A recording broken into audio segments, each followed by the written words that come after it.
Mr. Chair, gusto ko munang basahin ang nakalagay sa Isaiah 56:11.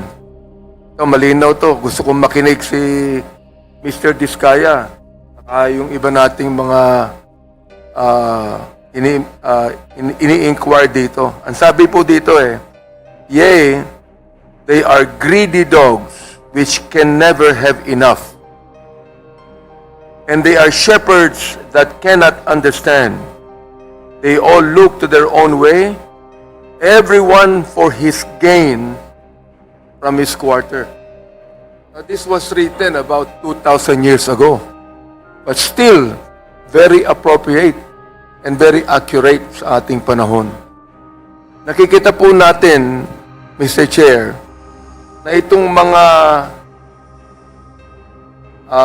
allegedly corrupt na mga tao na pinag-uusapan natin, wala pa sa impyerno, sinusunog na dito sa lupa.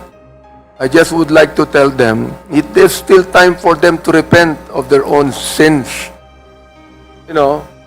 and come to the Lord Jesus Christ who can change their lives. But anyway,